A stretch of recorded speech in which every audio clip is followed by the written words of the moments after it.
Is your dryer refusing to start or stopping unexpectedly before completing its cycle? A blown thermal fuse could be the safety component preventing your dryer from running. Welcome to HnK Parts. In this video we'll show you how to replace your dryer thermal fuse and what to check to help restore proper operation and prevent future overheating issues. The thermal fuse is located on the blower housing or near the exhaust duct inside the rear access panel of the dryer. This small but critical safety device monitors the dryer's internal temperature. If the appliance overheats, the fuse permanently interrupts power to help prevent damage to internal components and reduce the risk of fire. A thermal fuse usually fails because of restricted airflow. A clogged lint filter, blocked exhaust vent, crushed vent hose, or excessive lint buildup inside the dryer can cause temperatures to rise beyond safe operating limits. Since the fuse is a one-time safety device, it cannot be reset and must be replaced after it blows. Before starting the replacement, disconnect the dryer from the power supply.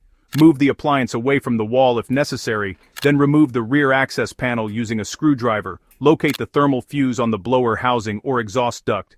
Carefully disconnect the electrical wire connectors from the fuse. Remove the mounting screw securing the fuse, then take out the faulty component. Position the new thermal fuse in the same location, secure it with the mounting screw, and reconnect the wires firmly. Before reinstalling the rear panel, clean the lint filter, blower housing, vent hose, and exterior exhaust vent to restore proper airflow. This important step helps reduce the chance of another thermal fuse failure. Once everything is clean, reinstall the access panel, reconnect power, and run a short drying cycle to verify the repair. If your dryer still won't start or continues to overheat after replacing the thermal fuse, additional components may require inspection. Check the link in the description to find the correct replacement thermal fuse and other compatible dryer parts. For genuine replacement parts and repair essentials, visit hnkparts.com. Subscribe to our channel for more appliance repair guides, maintenance tips, and troubleshooting videos. Thanks for watching.